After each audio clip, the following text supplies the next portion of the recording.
Overwatch just recently released another fat experimental update, altering every character in the game. Some of them got minor tweaks, and others got their entire kit reworked. Since there are so many changes here, today I'll just be covering the tank changes as in-depth as I can, starting with the overall changes to the tank role.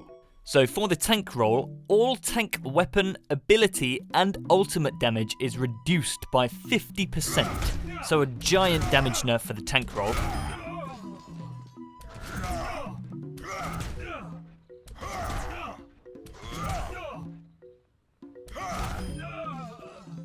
In turn, CC durations applied to the tanks are reduced by 50%. So this is for all stuns, sleeps, knockdowns, knockbacks, slows, and roots. So this is to keep the tank role staying tanky and not too damaging, for it to be a highly stable, hard to kill, but low damage role. Then it says, the following crowd control abilities are still full duration for tanks: Blizzard, Shatter, Grav, and Primal Rage. So other than these 4 stunning ultimates, the tanks will be taking significantly less effect to crowd control abilities, making it a little more stable to play, reducing those moments of chain CCs you often get. With that out of the way, onto the character-specific changes, kicking things off with Diva. Diva got a new passive ability. It doesn't have a name, but holding the jump key allows the mech to fall slowly. So very similarly to Mercy's gliding, except you fall significantly slower than that.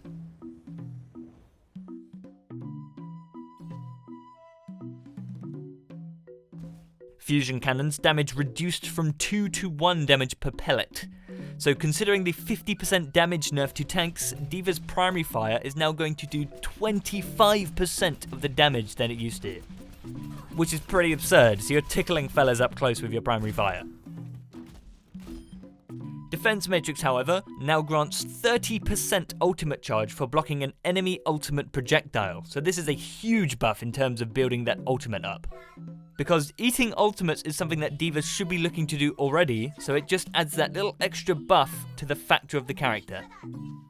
One thing about this change that makes it absolutely crazy though, I noticed when in game that you can get more than one 30% chunk of ultimate charge from the same ultimate, just by releasing your matrix on the ultimate, then matrixing it again, which is absolutely absurd.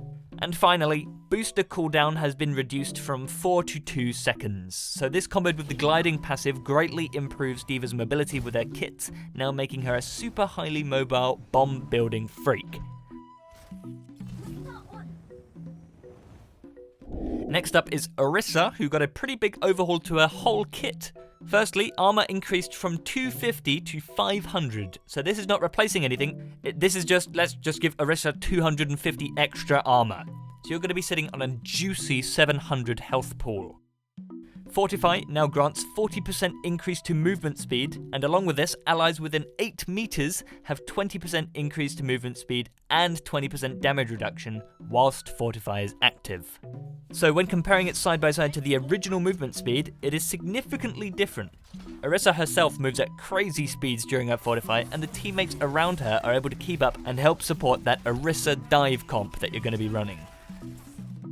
Halt has been changed from a projectile to what they're calling a tendril, which you can activate only when within 5 meters of an enemy, and it will tether the nearest enemy to you in that range for 1.5 seconds. So it creates a leash between you and them, not allowing the tethered target to get any further than 5 meters away from you during this time, even if you move away. I've noticed that this can lead to some pretty crazy interactions happening with it, and overall it can be quite an annoying thing to deal with. Not quite as good as a halt ability in the current patch of the game, but perhaps my opinion is different than yours. And Supercharger yet again got a complete overhaul as well. It now links onto enemies instead of allies, and it slows all of the enemies within the Supercharger range by 40%. So they removed one of the most fight-changing ultimates in the game statistically and replaced it with a knockoff Blizzard. It's a good ultimate ability, but you have to get close to them to use it, so that in itself makes it just a lot worse for me. Reinhardt got some amazing changes to his kit. Armor increased from 200 to 400, so again, fatty 700 health pool. Fire Strike now applies a sort of anti-nade effect where it reduces the healing by 50%, of anybody hit by this fire strike for 4 entire seconds. This is a very strong change, and if you're able to land one of those on multiple members of the enemy team, then it can be a very quick fight won. Now here's the best change out of the entire patch. Charge can now pin multiple targets. That's it, like I don't even need to read the rest. That in itself makes him one of the strongest characters in this entire patch, because it's similar to that Mei change of the last experimental patch where she could insta-kill anyone that she landed on with her cryo freeze. This single change to Reinhardt allows him to win fights before they even probably get a chance to manifest. You're able to destroy teams with the click of your left shift button, so that in itself is amazing, ridiculously overpowered, but super fun to mess around with. On top of this, the charge movement speed is increased by 40% for the first 2 seconds of the charge, and can now be cancelled by pressing the ability input, making the charge now the best ability in the entire game. Crazy, crazy changes for Reinhardt. It just doesn't work. For Roadhog, on the other hand, some not so crazy changes, I'm afraid. Half of his health has been replaced with armor, so that's great. Chain Hook now pulls enemies 75% faster. A cool change, not a huge buff, but more of a quality of life change. Take a Breather. No longer heals for a flat value of 300. Instead, heals for 100 health, plus an additional 100 health per nearby ally. So think of it similar to the way that Hammond's adaptive shield works, but for your teammates instead of the enemies. So this change, in my opinion, sucks, unfortunately. Sounds great when written down, but this change combined with the 50% damage reduction for the tanks makes the entire flank style of the Roadhog play gone. You can throw that out the window because you're not doing that anymore. However, Roadhog gains 25% damage reduction when near allied damage heroes and 50% when near allied tanks. So he is taking significantly less damage when playing with his team, and healing significantly more when playing with his team. So he now has become this wet sponge that sucks up everything for his team and outputs 0 damage. He's like the, the Glonk, right? Does nothing, except he doesn't die, and has infinite survivability when playing with his team. It seems that they're sort of moving away from the whole damage flank style of Roadhog, and they want him to be purely used for his hook ability. So you play around your team, you do nothing, you can't break barriers, you hook an enemy in, you let your team kill them, and that's your only purpose. That's it. Whole Hog also no longer knocks back players, which would be a great change if it wasn't for the damage reduction, because now it does no damage, and you also can't use it to zone the enemies too. So it's kind of poo. Siggy Boy got a little revamp too. His shield health being replaced with 200 armor, bumping his health pool up to 500. And here's where it gets crazy. Hyperspheres now fires 1 projectile per shot every 0.5 seconds. So even though that hand is most evidently showing 2 orbs, he's only going to throw 1 of them, right? This allows for a more consistent damage output rather than the staggered damage output from the 2 orbs, which I honestly preferred because now you have to sort of track with Sigma. It feels like aiming with McCree, but allows for a more consistent pressure, so I understand why people would like this change.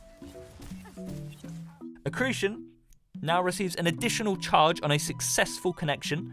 Spending the additional charge puts the ability on cooldown. So if you're able to throw a rock and get a direct hit, it must be direct, can't be splash damage, then you get yourself a buy one get one free rock deal. Very strong change for Sigma, nearly as strong as this, however.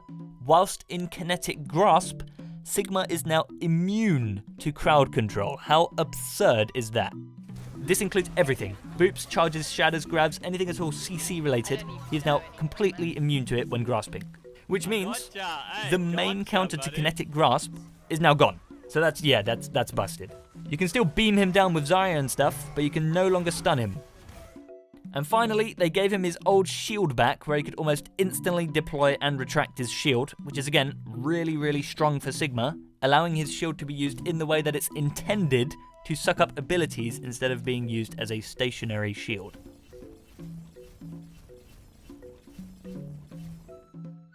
Winston got a pretty interesting change towards the end here. Armor doubled, so now sitting at 650 health. Jump Pack now launches nearby enemies into the air upon landing. I didn't personally notice this change that much because he already launched enemies into the air a little bit, and it doesn't seem to be that much at all. They didn't give an exact figure, so I'm going to assume that it's very minor. And then Primal Rage. Health granted increased from 1,000 to 1,700. This health gained decays by 75 per second to a minimum health of 350, sort of like the temporary blue health you get from Lucio Beat and Doomfist abilities. And holding Primary Fire now allows you to yeet the enemies into orbit. So he charges up a big backhand and then sends them flying with a velocity double to that of the normal, which is crazy in terms of environmental kills and zoning. This in itself, similar to that Rein charge change, makes him pretty strong when the rest of his kit is now wildly underwhelming due to the damage change. Wrecking Ball got some minor tweaks too. Grappling Claw doesn't detach after 6 seconds anymore. Now instead just doesn't reach maximum speed, deal damage or knock back enemies if it has been attached for more than 6 seconds. So that's a great quality of life change for ball players, because I cannot begin to reiterate how goddamn annoying it is after 6 seconds when you're grappling. It just detaches. Like, I know you usually don't have it attached for that long anyways, but it doesn't warn you when you do. It just says, alright, I'll see you in a little bit then, and leaves. So from this change, you don't do damage, meaning you can't reach Fireball form after 6 seconds, but with the momentum from it, you are able to detach and gain a Fireball after detaching, so that's useful to know. Minefield now blinds enemies for 2.5 seconds when damaging enemies. So this is a straight up buff, a very large buff in fact. He does indirectly lose half the damage from the minefield from the damage nerf. However, this blinding effect is very, very disruptive and fits very well with his kit as the prime disruptor. And the final change with Ball is, Pile Driver now reduces the cooldown of Adaptive Shield by 1 second for each enemy hit. So this allows for you to regain your adaptive shields a lot faster, and in theory, have it every time you engage, as long as you're able to hit your Pile Driver on numerous enemies every time. And finally, Zarya got some minor changes here. Health increased from 200 to 300, and her shield health has been replaced with 300 armor instead. And her barriers now provide an extra buff, which is that dependent on her charge, applying a barrier to either yourself or a teammate will give them a speed buff, which is relative to your charge. So it says here that it applies a buff of 0.5% speed for every 1 charge Zarya has. So if you bubble someone with 0 charge, they get no speed bonus. And with 100 charge when you bubble them, they travel at 150% speed. And with, for example, I don't know, 69 charge, right? You will travel at 134.5% speed than normal. It's really useful when using your barriers both aggressively and defensively to give you that extra speed when engaging and disengaging. That'll about wrap it up for the tank changes. I would have done all roles in one video, but there are far too many, so I figured I'd break it down into 3 videos, the next being the breakdown of the damage changes, so stay tuned for that. Support's coming after. I'll see you for the next video.